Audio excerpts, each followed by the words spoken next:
Dan insya-Allah pada malam ini kita akan mengupas pada tajuk yang ke-41, ya, pada muka surat 325, iaitu adab di dalam majlis ilmu. Adab di dalam majlis ilmu. Kita lihat daripada matan hadis ini.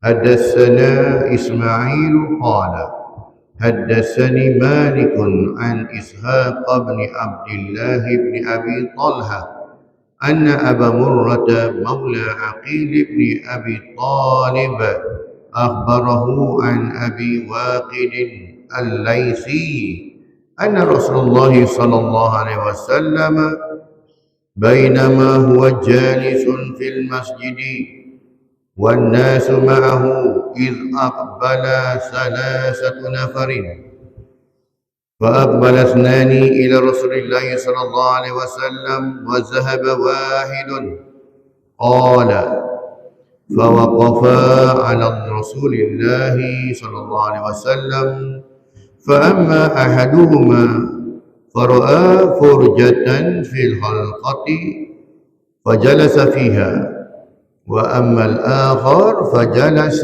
خلفهم وأما الثالث فأدبر ذاهبا فلما فرغ رسول الله صلى الله عليه وسلم قال ألا أخبركم عن النفر الثلاثة أما أحدهم فآوى إلى الله فآوى الله وأما الآخر فاستحيا الله منه وأما الآخر فأعرض الله عنه muttafaqun alaih. Maksudnya, telah menceritakan kepada kami Ismail, dia berkata, telah menceritakan kepadaku Malik daripada Ishaq bin Abdullah bin Abu Talha bahawa Abu Murrah ni ialah mantan bekas budak kepada Uqail bin Abu Talib. Dia menghabarkan kepadanya daripada Abu Waqid al-Laythi radhiyallahu anhu bahawa ketika Rasulullah SAW duduk di dalam masjid dan para sahabat ada bersama baginda, tiba-tiba datang 3 orang. 2 orang daripadanya pergi kepada Rasulullah SAW. Maksudnya 2 orang ni dia duduk dalam majlis Rasulullah dan seorang lagi meninggalkan majlis itu. Ya, 3 orang tadi dah. 2 duduk dalam majlis Rasulullah, seorang lagi pergi. Katanya perawi ni kata, ya, 2 orang yang masuk duduk dekat Rasulullah SAW itu, seorang daripadanya melihat ruang pada halaqah. Halaqah ni satu bentuk kumpulan kecil. Dalam halaqah itu lalu duduk pada ruang itu. Jadi dia join sekali lah dalam halaqah tu, dalam kumpulan tu, dalam bentuk bulatan ke, dalam bentuk perkumpulan ke, yang seorang tu duduk. Lalu duduk pada ruang itu, dan seorang lagi dia duduk di belakang orang lain, duduk belakang-belakang lah bucu-bucu ni. Manakala orang yang ketiga ni pula berpaling pergi. Dia keluar daripada majlis tersebut. Apabila Rasulullah SAW selesai daripada bicaranya, baginda Nabi SAW pun bersabda, "Mahukah aku ceritakan kepada kamu tentang 3 orang yang datang tadi tu?" Kan? Ya, kamu nak tahu dah tentang 3 orang yang datang tadi tu. Yang seorang itu telah mencari perlindungan kepada Allah Subhanahu wa taala maka Allah SWT memberi perlindungan kepadanya. Yang duduk dalam halaqah Nabi tadi itulah. Dia nak menambah ilmu, dia nak cari redha Allah, ya, dia nak cari perlindungan Allah, maka Allah Ta'ala pun bagi perlindungannya. Dan yang seorang lagi ni dia pemalu duduk menyorok belakang sana, ya. Jadi maka Allah SWT pun malu kepadanya, ya. Manakala seorang lagi dia pergi, dia keluar dari itu, manakala yang seorang lagi berpaling, maka Allah SWT berpaling daripadanya. Ya, bila dia keluar itu tak apalah, Allah pun dia berpalinglah daripadanya. Muttafaqun alaih. Hadis daripada Al-Bukhari, hadis yang ke-66, dan juga dalam Sahih Muslim hadis yang ke-2176. Kita tengok kepada pengenalan tajuk ini, ya, tentang adab, ya, di dalam majlis ilmu. Ilmu perlu dituntut dengan penuh adab. Kalau kita nak dapat keberkatan ilmu, kenalah beradab ketika menuntut ilmu. Demi meraih keberkatannya, hingga penuntut bukan saja mendalami dan menguasai sesuatu bidang ataupun disiplin, bahkan bersifat merendah diri. Lagi dia berilmu, lagi rendah diri. Umpama rasmi padi lah, makin dia berisi, makin tunduk dia. Ya, melalui adab yang dijaga akan terselah kesungguhan dan usaha dalam menuntut ilmu, kerana kedua-duanya tidak dapat dipisahkan. Adab dengan ilmu dia tak boleh berpisah. Ya, sebab ilmu tu dia cahaya. Ya, jadinya perlu kepada adab.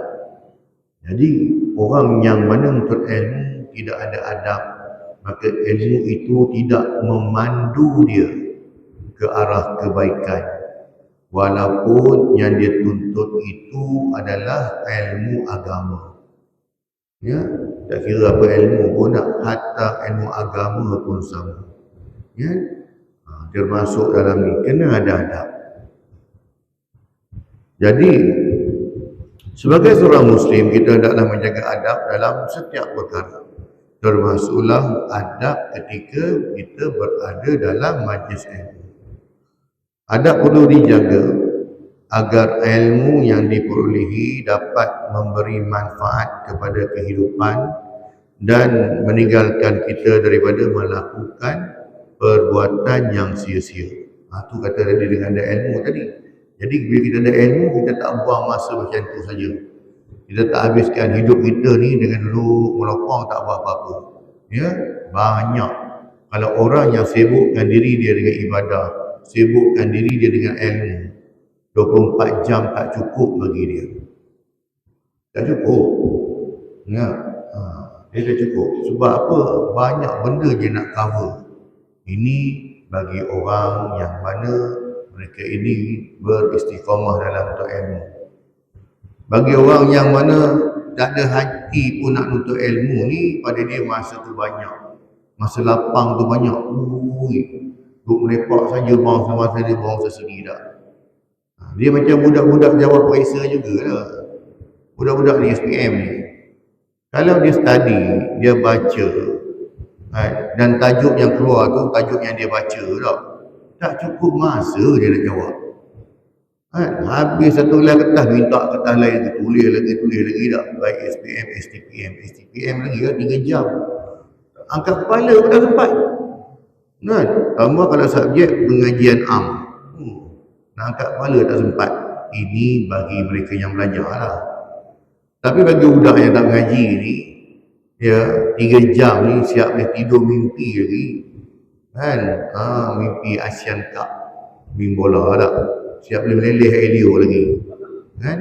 Sebab apa? Sebab tak mengaji tak. Ada dia masa 3 jam tu, ya Allah lamanya. Aku nak jawab apa ni? Aku tak tahu nak jawab apa tak. Kertas separuh jawab ataupun selai setengah tak tahu jawab apa. Tapi orang yang belajar ni, angkat kepala pun tak sempat. Nak tegur air pun tak sempat. Dia tulis puluh 3 jam kan. Tulis angkat kepala. Itu beza tu lah. Bila orang yang memanfaatkan masa, Bagi dia masa tu tak cukup. Bagi orang yang tak reti menghargai masa, masa ni terlebih-lebih pula. Sampai dia boleh buang masa tu sebab terlebih. Tak? Sebab masa tu terlebih, jadi boleh buang lah. Bagi orang yang menghargai masa, dia tak sempat. Angkat kepala pun tak sempat tak? Tu banyak dia sibukkan diri dia dengan benda-benda baik. Ya. Firman Allah Subhanahu Wa Taala dalam dalil Al-Quran dan juga hadis ini dalam surah Al-Mujadalah, ya, ayat yang ke-11. A'udzubillahi minasyaitonir rajim. Ya ayyuhalladzina amanu idza qila lakum tafassahu fil majalisi fafsahu yafsahillahu lakum. وَإِذَا قِيلَ انشُزُوا فَانشُزُوا يَرْفَعِ اللَّهُ الَّذِينَ آمَنُوا مِنكُمْ وَالَّذِينَ أُوتُوا الْعِلْمَ دَرَجَاتٍ وَاللَّهُ بِمَا تَعْمَلُونَ خَبِيرٌ. Maksudnya, wahai orang-orang yang beriman, apabila diminta kepada kamu untuk memberi lapang dari tempat duduk kamu untuk orang lain, maka lapangkanlah seboleh-bolehnya, supaya Allah lapangkan segala urusannya untuk kamu. Kan? Dalam majlis ilmu duduk rapat-rapat ni tak? Maka nampak ada orang nak masuk buka ruang untuk dia tak? Tapi alhamdulillah lah majlis kita ni memang lapang sungguh. Tak? Bukan tangan nak duduk sila, nak baring terlentang boleh. Nak duduk miring tidur macam ni pun boleh, tak ada masalah. Lapang macam ni lah, bahagia hidup. Mujur tak ada aircon, kalau ada aircon sedap dengan sandar kat dinding ni. Tak? Ada aircon pung 4 horsepower ni, sandar kat dinding. Tak? Bangun-bangun dia ni. Dah isyak, sekejap dia kuliah hari ni. Kan? Sekejap dia tak nampak apa tak? Dia dengar mula-mula je, Assalamualaikum je dia dengar tak? Bangun-bangun, Wallahualam. Dah sedar dah. Sekejap dia kuliah. Macam tu, orang dengar kuliah Isra' dan Mi'raj tak? Bila balik rumah, orang rumah tanya, abang, tadi kuliah Isra' Mi'raj dia, bang, Ustaz cerita pasal apa? Entah. Yang saya tahu tadi, dengar-dengar mula, cerita pasal Nabi naik buruk dari Masjidil Haram pergi di Aqsa. Betul bang? Entah. Dengar-dengar Nabi dah turun dah. Punya panjang cerita Isra' dan Mi'raj tu, dengan Nabi dah turun dah pun. Sekejap je Nabi pergi tak? Dia pun dengan dia sekali pun Isra' Mi'raj. Ya. Jadinya adab Allah Ta'ala, bukan Nabi aja, Allah Ta'ala didik kita, ajar kita duduk dalam majlis ilmu. Tak? Lapangkan tempat orang. Duduk, bagi ruang. Ya. Dan apabila diminta kamu bangun, maka bangunlah, supaya Allah meninggikan darjat orang-orang yang beriman di antara kamu dan orang-orang yang diberi ilmu pengetahuan agama dalam kalangan kamu beberapa darjat. Dan ingatlah Allah Maha mendalam pengetahuannya tentang apa yang kamu lakukan.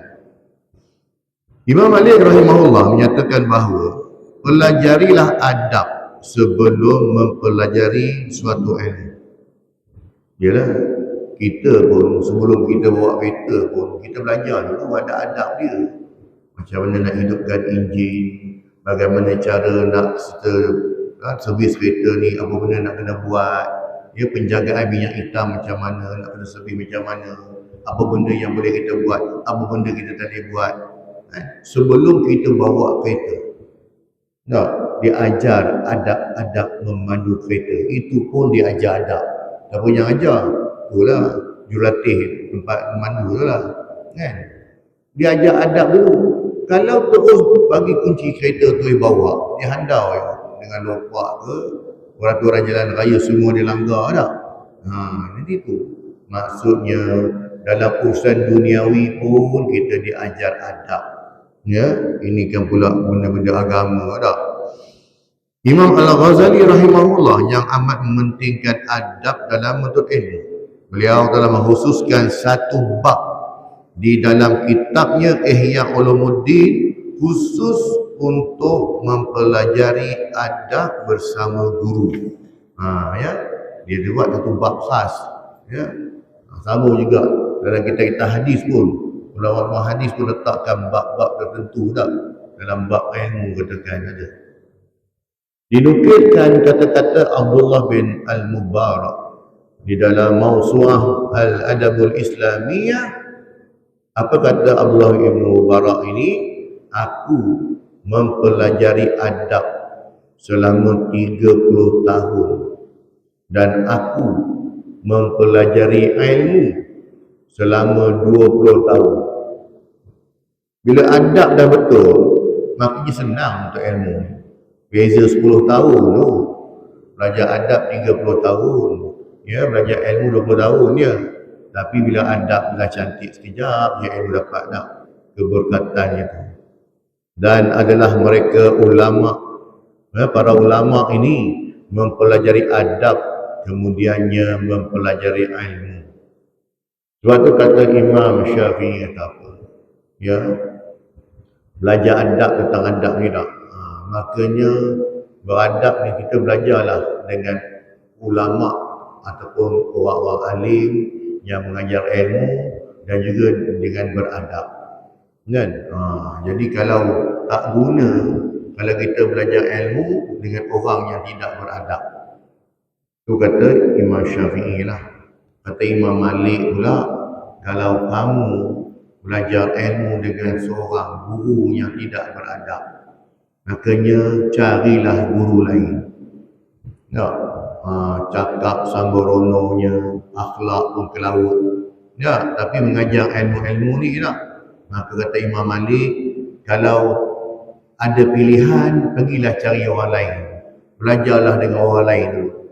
Tapi kalau tak ada pilihan dalam ilmu tu, dia seorang yang pandai. Tak, orang lain nak terang tak apa nak jadi. Contoh tak, maka kau belajarlah dengan dia. Tetapi jangan diambil akhlak buruknya itu. Kan? Itu. Sebab apa? Adab. Maksudnya benda ni tentang adab ni, baik ulama ataupun guru yang menyampaikan ilmu, ya, bukannya anak murid yang kena beradab, guru yang menyampaikan ilmu pun kena beradab. Siapa cakap? Ini ulama mazhab kita pun dah cakap. Kan? Ambil ilmu daripada guru yang beradab. Ya, ambil ilmu daripada guru yang beradab. Jadi tak guna ambil daripada guru yang tak beradab. Sebab apa? Tak ada keberkatan. Tiada keberkatan, dapat seronok je lah. Kan? Dapat seronok, pergi dengar ceramah kanan ceramah sini tak. Tapi balik kosong. Ya? Sebab adab tak ada. Ini dah sebut. Sebab adab itu dia roh kepada ilmu. Roh kan? Jadi kalau dalam ilmu tidak ada roh, tak ada guna, jadi patung. Itu pentingnya. Ya, beradab dalam berilmu. Baik orang yang menuntut ilmu, baik orang yang menyampaikan ilmu. Dua-dua kena beradab. Cakap sopan. Tak maki hamun orang. Tidak mempelecehkan orang. Tak, adab. Sebab orang yang menyampaikan ilmu ini, ya, orang alim. Orang alim ni panggil ulama. Jadi ulama ni warasatul anbiya, waris kepada Nabi. Takkanlah waris Nabi nak cakap sebarangan. Takkanlah waris kepada Nabi ni nak cakap dalam bentuk menghina orang, maki orang, mencaci orang lah. Ulama cakap apa menjadi tak? Tak mewarisi Nabi. Kan? Jadi kalau ulama yang mewarisi Nabi, akhlaknya macam Nabi. Cakapnya macam Nabi. Iaitu ulama yang mana bila dia berkata-kata, dia mendamaikan. Orang dengar perkataan dia sejuknya hati tak? Bukan memecah belahkan orang kan? Ini.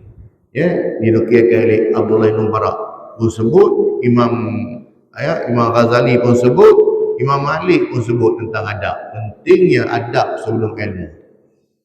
Keterangannya berikut adalah adab-adab tu ketika di majlis ilmu berserta dalil daripada hadis Nabi SAW. Yang pertamanya adab dalam majlis ilmu ini memberi salam kepada orang-orang yang berada dalam majlis ketika masuk dan keluar dari majlis tersebut. Hadis daripada Imran bin Husain radhiyallahu anhu, dia berkata, Seorang lelaki datang kepada Nabi SAW dan mengucapkan Assalamualaikum. Baginda Nabi SAW membalas salam orang tersebut lalu duduk. Nabi SAW bersabda 10. Apa 10 ni? Setelah itu ada seorang datang dan mengucapkan salam. Assalamualaikum warahmatullahi. Baginda Nabi SAW membalas salam orang tersebut lalu duduk. Baginda Nabi SAW bersabda 20. Setelah itu ada lagi orang datang dan mengucapkan salam. Assalamualaikum warahmatullahi wabarakatuh. Baginda Nabi SAW membalas salam orang tersebut lalu duduk. Ya. Baginda Nabi SAW bersabda 30. Hadis riwayat Abu Dawud dan juga At-Tirmizi. Hadis ini bersatu hadis sahih. Maksudnya dengan kita bagi salam tadi, kalau kita bagi Assalamualaikum dapat 10. Assalamualaikum warahmatullahi dapat 20. Assalamualaikum warahmatullahi wabarakatuh 30. Dah. Pahalanya dah. Jadinya itu dia. Bagi salam. Kan? Yang keduanya, tidak berbisik-bisik berduaan dengan meninggalkan orang ketiga. Jangan bisik-bisik tak. Sebab bila kita berbisik, orang dah salah sangka. Padahal kita tak cerita tentang dia pun. Kita nak cakap balik ke kampung apa tak? Aku nak tumpang kau. Tapi sebab berbisik tu orang tengok, orang salah sangka dah.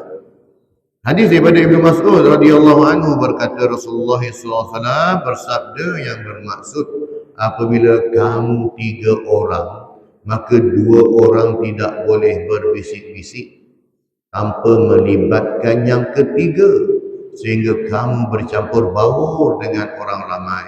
Kerana perkara tersebut dapat membuatnya sedih. Kan? Pergi 3 orang yang 2 orang ni bisik-bisik kan. Apa yang korang rancang ni aku pun tak tahu tak. Muttafaqun alaih.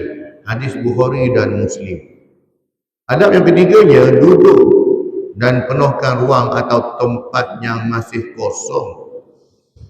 Hadis daripada Jabir bin Samurah radhiyallahu anhu berkata Rasulullah SAW bersabda yang bermaksud adalah kami apabila kami datang kepada Nabi SAW, maka masing-masing kami duduk di tempat yang masih tersedia di majlis.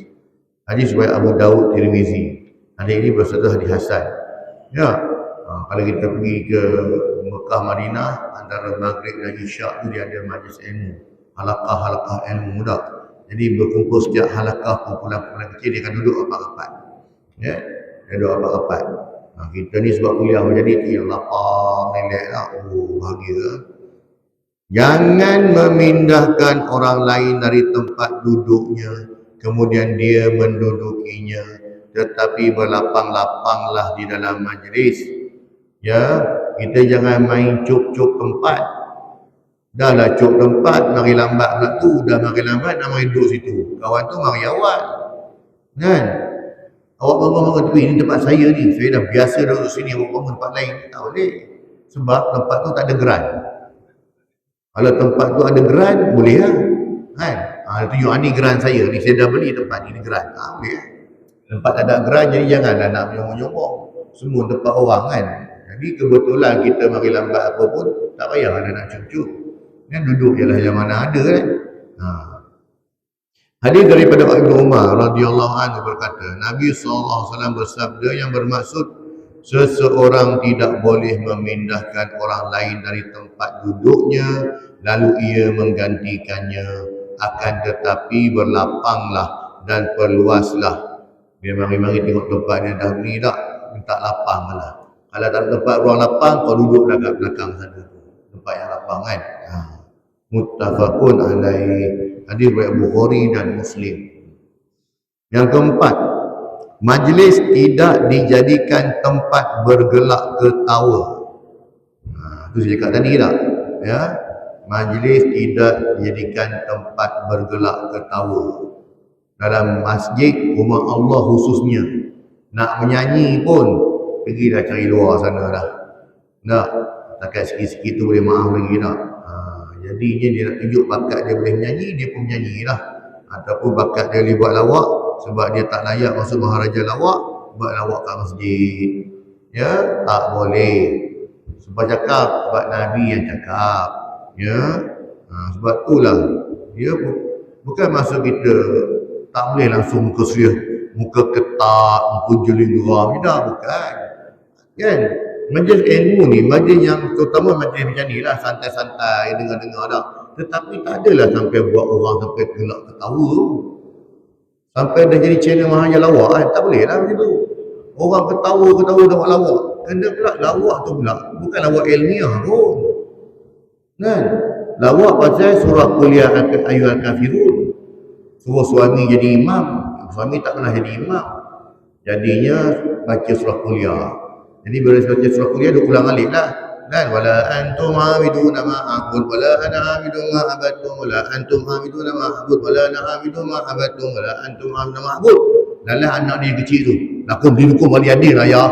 Lakum dinukum waliyadin. Nak jadikan ayat Quran sebagai bahan lawak. Tak boleh. Ya, bermodalkan ayat Quran, padahal ayat itu cerita tentang orang kafir. Tetapi disebabkan ayat itu berulang, jadi buat lawak. Jadi bahan lawak daripada ayat Quran. Tak tahulah, saya tak mahu cakap haram ke halal. Halal makufur tidak lah. Jangan dengan tujuan nak bagi orang gelak. Ya? Dia boleh cerita pada tuan-tuan, dia dah membebel dah melepasnya pasal cerita tu tak. Pasal suami isteri lah apa semua tak. Nak cerita dalam masjid. Ni orang perempuan ada ni, orang lelaki ada ni. Ya, yang cakap depan ni tanpa segan silu pula dah. Tak? Tuan-tuan, untuk orang pengantin baru saya nak bagi dia pilih. Nak bagi petua bulan pertama lah apa semua benda ni. Nah, benda-benda yang betul. Benda-benda kita cakap benda-benda dalam kain ni kadang-kadang tu ilmu, betul tak? Ilmu. Tapi adakah dengan cara macam ni kita sampaikan? Tak boleh. Sebab dalam majlis tersebut ada je anak dara, ada je janda, ada yang baru kematian suami. Betul tak? Bukan kita cakap dalam satu level. Macam-macam orang. Kecuali khusus nikah. Khusus nikah tu semua yang baru nak kahwin. Kan? Tapi bila cerita benda-benda dalam kain, dalam majlis terbuka, baik perempuan sahaja atau lelaki sahaja, tak boleh. Sebab latar belakang orang tu macam-macam. Kan? Ada orang mungkin dia punya nafsu syahwat, dia tak boleh dengar cerita macam ni. Kan? Jadi janganlah. Walaupun kita kata benda baik, itu saya cakap adab yang Allah ajar ialah bila cerita-cerita dalam kain personal, PM tepi. Nak bincang, tanya ke tepi. Sebab akhlaknya begitu. Ustazah, saya nak tanya lah. Saya ni, tak boleh tanya lah, tak kisah. Jangan pula yang perempuan bagi tanya kat lelaki. Tak kena lah. Ustaz, saya nak tanya lah Ustaz. Tak boleh. Kan? Jadi itulah. Dan tak semestinya ustaz pun dia pakar dalam bidang tu pun. Pergilah jumpa dengan pakar kesihatan. Kan? Tu dia juga. Jadi dalam buat lawak pun tak boleh nak bagi orang gelak ketawa berdekah-dekah ni. Takat senyum-senyum sikit, ketawa sikit-sikit. Oh lah, takkan muka nak ketat. Macam tu tak lah. Tetapinya orang kata apa? Dalam keadaan je santai relax lah. Tapi ada adab dia. Bukanlah bermakna bila kita boleh cakap tentang hal-hal macam ni nak buat lawak ke orang sampai ketawa dekat-dekat. Kan? Guna pula ayat Quran. Kan? Guna pula ayat Quran nak buat bahan lawak. Lagilah tak boleh. Ya, jadi hati-hati tuan-tuan. Majlis tidak dijadikan tempat bergelak ketawa. Hadis daripada Abu Hurairah radhiyallahu anhu berkata, Nabi SAW bersabda yang bermaksud, janganlah kamu banyak ketawa kerana banyak ketawa itu akan mematikan hati. Hadis Tirmidzi dan Ibnu Majah. Kemudian Rasulullah juga sebut, barang siapa yang menjadikan satu bahan lawak, benda satu nak bagi orang ketawa dah. Cerita aib orang nak bagi orang ketawa, benda macam ni perkena orang nak berketawa, maka dia ni juga akan dilaknat. Kan? Sebab engkau jatuhkan maruah orang untuk jadikan bahan ketawa. Ya? Sebab tu ya, jangan. Kecualinya bila mana kita nak cerita pun untuk pengajaran, tidak kita mention nama dia. Tak saya sebut. Kemudiannya yang kelima, tidak duduk di tengah-tengah halaqah lingkaran majlis, tidak duduk di antara dua orang yang sedang duduk kecuali seizin mereka. Jangan kita potong line, tengah-tengah orang duduk kita main duduk pun boleh lompat duduk tengah-tengah tu tu. Dalam majlis murah tak boleh, tak beradab. Ya. Hadis daripada Ibnu Umar radhiyallahu anhu berkata, Nabi SAW bersabda yang bermaksud tidak halal bagi seseorang memisah di antara dua orang kecuali seizin keduanya. Dengan izin keduanya, minta izin dua-dua. Hadis riwayat Abu Dawud dan Tirmizi. Hadis ini bersatu hadis hasan. Yang keenam, tidak boleh menempati tempat duduk orang lain yang keluar sementara waktu untuk suatu keperluan. Dia letaklah itu duduklah tadi, dia keluar kejap pergi ambil uduk. Kita tengok kosong, kita lompat terus duduk depan nak. Sebab hari ni kan orang kalau ceramah-ceramah selebriti ni, orang suka duduk depan-depan sebab boleh ambil gambar kan. Satu, dia boleh up status. Saya dalam majlis ilmu ni, ceramah ustaz sekian-sekian ni kan, duduk depan sekali tu, ambil gambar kan, siap selfie lagi tak. Jadi dia tengok depan tu dah kosong, dia lompat masuk pada tu tempat orang tu, dia keluar sekejap. Hadis daripada Abu Hurairah radhiyallahu anhu berkata, Nabi SAW bersabda yang bermaksud, jikalau seorang di antara kamu berdiri dari tempat duduknya, kemudian dia kembali ke situ, maka dia memang lebih berhak untuk menempati tempat duduknya tadi. Hadis riwayat Muslim, hadis yang ke-2179. Ini dalam majlis ilmu tak? Kalau kita di kedai makan pun sama juga. Kedai, bukan kita minta tarik je kursi tu. Tanya dulu. Cik, ada orang ni cik? Tak ada dah ambil. Tak. Kadang-kadang kita tengok tu meja tu seorang. Kita nak pergi ambil kursi dia. Sekejap. Orang rumah saya ada. Dia nak ambil anak dalam kereta kejap. Ni dah ada orang. Tu pun kita tanya. Bukan minta tarik ya. Dalam ilmu pun demikian. Hadis riwayat Muslim. Yang ketujuhnya, anggota majlis hendaknya tidak melakukan sesuatu perbuatan yang mengganggu perjalanan majlis atau perasaan orang lain, seperti menguap, meludah, membuang hingus kan.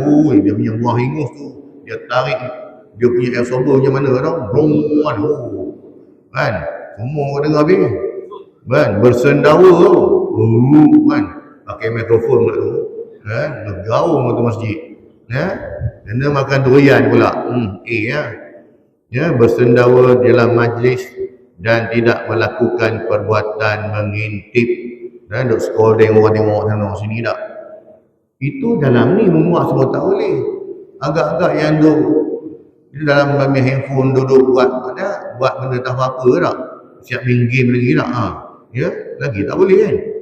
Hadis daripada Abu Hurairah radhiyallahu anhu, Rasulullah SAW bersabda yang bermaksud, janganlah kamu mencari-cari ataupun mengintip orang. Ya, cari aib. Kadang-kadang dia bawa handphone dia tengok dalam dia siapa yang muak, dia ambil gambar. Dia tengok orang tu mula tengah ngap, orang tengah ni dengan tujuan nak upload dalam grup, gambar-gambar lucu lah konon. Kan? Ya, silap-silap boleh kena saman. Ya. Yang ke-8-nya, setiap ahli majlis perlu menjaga perbicaraan yang berlaku di dalam majlis tersebut. Hadis daripada Jabir bin Abdullah radhiyallahu anhu, Rasulullah SAW bersabda yang bermaksud, apabila seseorang lelaki berbicara dengan suatu pembicaraan, kemudian dia menoleh ke kanan dan ke kiri, maka pembicaraan itu adalah amanat rahsia. Riwayat hadis riwayat Tirmizi. Hadis ini bersatu hadis hasan. Maksudnya tengok pada ni lah ya, kadang-kadang benda rahsia. Jadi benda-benda rahsia ni bukan dalam majlis lah tak. Tetapinya jaga adabnya itu. Yang ke-9-nya, disunatkan menutup majlis dengan membaca kafaratul majlis. Hadis daripada Abu Hurairah radhiyallahu anhu, Rasulullah SAW bersabda yang bermaksud, barang siapa yang duduk di dalam suatu majlis dan di dalamnya berlaku banyak kekecohan, kemudian sebelum majlis bersurai masuk kekecohan ni banyaklah, kadang-kadang benda lawa kan. Kadang-kadang bergelak ketawa lah kan. Kadang-kadang kita buat soalan kuis tu lah, kuis ini nak apa kan. Jadinya kemudian sebelum majlis bersurai, dia membaca subhanakallahumma wa bihamdika asyhadu an la ilaha illa anta astaghfiruka wa atubu ilaik. Ya, subhanakallahumma wa bihamdika asyhadu an la ilaha illa anta astaghfiruka wa atubu ilaik. Maksudnya, maha suci engkau ya Allah, dengan segala puji bagimu aku bersaksi bahawa tiada yang berhak disembah melainkan engkau. Aku memohon ampunanmu dan aku bertaubat kepadamu, maka Allah Subhanahu Wa Taala akan mengampuni apa yang berlaku dalam majlis itu baginya, bagi orang yang baca lah. Tak? Maka dia terselamatlah daripada unsur-unsur lawa lalai tadi tu. Hadis riwayat Tirmizi dan juga Ahmad. Hadis ini bersatu hadis sahih. Pengajaran hadis, Rasulullah SAW memberitahu kepada kita bahawa ada bermacam-macam sikap manusia terhadap ilmu. Orang yang mendapat manfaat daripada usaha pembelajarannya ialah orang yang paling menjaga adab dan mempunyai kesungguhan. Rasulullah SAW memberi ulasan terhadap 3 macam orang ini di hadapan para sahabat, dan ini menunjukkan keharusan bagi seorang ahli ilmu untuk menegur orang-orang yang tertentu dalam majlis yang terbuka dengan niat yang baik.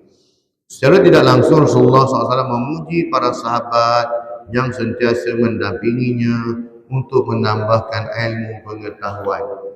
Ya. Dalam kitab Al-Mufhim menerangkan maksud Allah SWT memberi perlindungan kepadanya ialah apabila orang ini menggabungkan dirinya dalam majlis ilmu, Allah SWT membalasnya dengan meletakkannya di dalam rahmatnya, rahmat Allah SWT, dan menempatkannya dalam syurga dengan kemuliaan Allah SWT. Sementara itu, di dalam kitab Takmilah Fathul Mulhim menyatakan bahawa ada beberapa pandangan ulama tentang orang yang keduanya malu. Orang yang pertama tadi dia masuk join dalam majlis, orang yang kedua dia malu. Qadhi Iyad mengatakan kerana berlaku kesesakan dalam majlis, jadi dia pun segan nak masuk, duduk kat tepi. Hafiz Ibn Hajar mengatakan bahawa dia malu untuk pergi meninggalkan majlis seperti yang dilakukan oleh orang yang ketiga. Maksud Allah SWT malu dalam majlis ini ialah bagi sekiranya orang yang ketiga mengatasi sifat malunya dengan cuba untuk memasuki majlis, pasti akan ada ruang untuknya, kerana membuka ruang dalam majlis amat dianjurkan. Namun oleh kerana sifat malu dirinya tidak kena pada tempat, ni kata ni, malu tak kena tempat ni, maka dia duduk di barisan akhir, maka dia terlepas daripada mendapat kelebihan berada di hadapan. Walau bagaimanapun, Allah SWT memberi balasan kepadanya kerana usahanya untuk memberi tumpuan, dan dia malu untuk menghukumnya, lalu diberikan kemuliaan untuknya. Jadi Allah Ta'ala pun malu nak menghukum dia tak? Maksud malu pada Allah SWT ialah dia melayani hamba-hambanya, ya, mengikut kadar apa yang dilakukan olehnya dengan memberikan keampunan dan kemuliaan. Yang ketiga pula, maksud Allah SWT berpaling, orang yang ketiga tadi dia keluar pada majlis tersebut, ya, ialah Allah SWT tidak memberikan kepadanya ilmu dan pahala kerana disebabkan dia tidak menyertai majlis ilmu, dan kemungkinan ada padanya sifat yang tidak baik seperti cuai terhadap ilmu dan tidak menghormati majlis ilmu. Adakah harus mengatakan orang yang ketiga sebagai munafik? Jawabnya ialah tidak harus. Ini kerana ada juga dalam kalangan sahabat yang telah ditegur oleh Rasulullah SAW, walaupun tidak secara langsung, yakni sahabat lain yang memberitahu kepadanya, lalu dia bertaubat dan berubah. Sebab yang buat macam tu bukan 3 orang ni je, ada juga sahabat yang buat. Tapi bila mana sahabat ni bagi tahu kepada mereka tentang perbuatan mereka yang 3 orang tadi, yang orang ketiga, maka dia fikir, oh dia tak boleh buat macam tu rupanya. Okey, dia pun berubahlah. Kesimpulannya, yang pertama, hadis ini menyatakan keutamaan menghadiri majlis ilmu serta sentiasa mengikutinya walaupun terlewat sampai. Orang yang lewat memasuki majlis ilmu, dia boleh mengisi mana-mana ruang yang ada kecuali tempat yang telah dikhususkan untuk orang lain. Jika tidak, maka hendaklah dia mengambil tempat belakang. Yang kedua, jangan melepaskan peluang yang baik, terutamanya dalam ilmu, kerana duduk di bahagian di hadapan merupakan satu tempat yang membolehkan pelajar itu mendengar dan nampak dengan jelas tanpa gangguan. Dia duduk depan sekali tak, dia boleh tengok bibir penceramah tu, bibir guru dia cakap, lagi tepat dia masuk. Yang ketiga, orang yang berilmu itu hendaklah mengadakan majlis ilmu dan beliau hendaklah berada di tempat sesuai, supaya dapat dilihat dengan jelas oleh para hadirin. Sebab itulah kadang-kadang penceramah duduk menggunakan meja. Ada juga duduk atas lantai tak? Yang penting nampak orang belakang-belakang. Tapi kalau ramai sangat tak, yang belakang duduklah macam ni lah. Duduk menggunakan meja tadi. Sikap kita menentukan sebanyak mana ilmu yang diperolehi. Kesungguhan terhadap ilmu dapat dilihat apabila seorang pelajar itu datang awal dengan penuh persediaan dan berada di bahagian hadapan majlis. Ini termasuk dalam kaedah al-jazza min jinsil al-amal. Balasan yang bersesuaian dengan jenis amalan. Jadi dia datang awal, dapatlah keberkatan, dapatlah lebih ilmu kat situ tak? Wallahu ta'ala a'lam. Jadi alhamdulillah kita selesai mengupas pada tajuk yang 41. InsyaAllah pada kuliah akan datang kita akan masuk pada tajuk 42, iaitu adab syura.